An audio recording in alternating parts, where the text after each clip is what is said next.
যারা যারা কৃষক বন্ধুর আইডি বার করতে পারছেন না তাদের জন্য আজকের এই ভিডিও। যখন আমরা কৃষক বন্ধু পোর্টাল থেকে কৃষক বন্ধু আইডি বার করতে যাচ্ছি আধার কার্ড নম্বর মেরে বা ভোটার কার্ড নম্বর মেরে, তখন আমাদেরকে কৃষক বন্ধু আইডি পুরোটা শো করছে না। সেখানে কিছু আইডি নাম্বার শো করছে এবং সেখানে কিছু ক্রস অর্থাৎ গুণ কাটা যে চিহ্ন হয় সেই চিহ্নটা দিয়ে দিচ্ছি। তো আজকের এই ভিডিওতে আমি দেখাবো কিভাবে আপনারা সঠিকভাবে 1 মিনিটের মধ্যে আপনার কৃষক বন্ধু আইডি বার করবেন। তা ভিডিওটি শেষ পর্যন্ত দেখুন এবং ডেসক্রিপশন বক্সে দেওয়া হোয়াটসঅ্যাপ গ্রুপের লিঙ্ক এবং টেলিগ্রাম চ্যানেল লিঙ্ককে ক্লিক করে অবশ্যই সেখানে জয়েন হয়ে যান সবার আগে সব আপডেট পেতে। তো চলুন আমরা অন স্ক্রিন কোনো একটা ব্রাউজার ওপেন করে নেওয়ার পরে আমরা দেখব কিভাবে আমরা আইডিটা এটা বার করার জন্য সর্বপ্রথম আপনাদেরকে নতুন একটা পোর্টালে চলে আসতে হবে। পোর্টালের নাম হচ্ছে epadi.gov.in। এই পোর্টালের লিঙ্ক আমি ডেসক্রিপশন বক্সে দিয়ে দেবো, সেখানে ক্লিক করলেই ডাইরেক্ট এই পোর্টালে চলে আসতে পারবেন।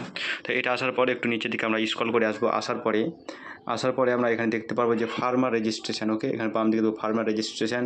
যদি আপনার রেজিস্ট্রেশন করা না থাকে তাহলে ফার্মার রেজিস্ট্রেশনে যাবেন, আর যদি রেজিস্ট্রেশন করা থাকে তাহলে আপনাকে নিচের দিকে আর একটু স্ক্রল করে আসতে হবে।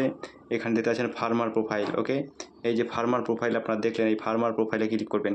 তো যেহেতু আমার রেজিস্ট্রেশন করা নাই, যেহেতু আমি একটু উপরে থেকে ওঠার পরে দেখতে পারবো যে ফার্মার যে রেজিস্ট্রেশন আছে সেই ফার্মার রেজিস্ট্রেশনে ক্লিক করব। তো যখন ফার্মার রেজিস্ট্রেশন আমি ক্লিক করলাম, ক্লিক করার পরেই আরও একটি নতুন পেজ আমাদের সঙ্গে ওপেন হয়ে যাবে। ওপেন হয়ে কী বলছে দেখুন, এখানে সর্বপ্রথম আমাদেরকে কীভাবে রেজিস্ট্রেশন করতে হবে। সর্বপ্রথম আমাদেরকে এখানে আমাদের যে আধার নাম্বার এখানে পুট করতে হবে, তারপর ওটিপি এখানে বসাতে হবে এবং ভ্যালিডেট ওটিপিতে ক্লিক করতে হবে। তো আমি এক এক করে সমস্ত কিছু বসিয়ে আমি আবার আসছি। তো আপনারা সকলে দেখতে পাচ্ছেন আমার ওটিপি কিন্তু চলে এসেছে। আমি ওটিপিটা এখানে বসিয়ে দিলাম এবং ভ্যালিডেট ওটিপিতে আমি ক্লিক করব। তো যে ভ্যালিডেট ওটিপিতে ক্লিক করলাম, আমার সঙ্গে আর একটি নতুন পেজ খুলে গেল। এখানে দেখতে পাচ্ছেন আধার ভেরিফিকেশান কমপ্লিটেড। আমি এবার ওকে বাটনে ক্লিক করব।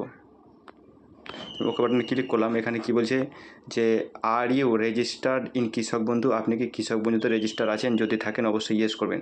তো আমরা কৃষক বন্ধু রেজিস্টার আছি, অবশ্যই আমি এখানে ইয়েস বাটনে ক্লিক করলাম।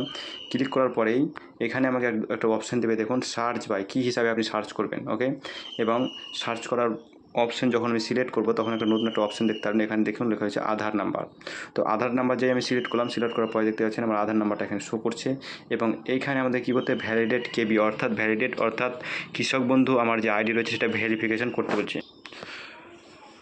যখনই আপনি ভ্যালিডেট কেবিতে ক্লিক করবেন তখনই কিন্তু আপনার সম্মুখে আপনার আধার নম্বর, আপনার নাম, আপনার ভোটার কার্ড নম্বর, কৃষক বন্ধু আইডি সমস্ত কিছু শো করবে, যেমনটি আপনি স্ক্রিনে দেখতে পাচ্ছেন। তো ডিয়ার ফ্রেন্ডস, এইভাবে আপনারা চেক করেন, তাহলে আপনাদের সঠিকভাবে আপনারা আপনাদের কৃষক বন্ধু আইডিটা বার করতে পারবেন। তো ভিডিওটি ভালো লাগলে অবশ্যই লাইক করুন এবং ভিডিওটি সকল কৃষক বন্ধুর কাছে শেয়ার করে তাদেরকে এই তথ্যটি জানিয়ে দেওয়ার চেষ্টা করুন। ধন্যবাদ সকলকে।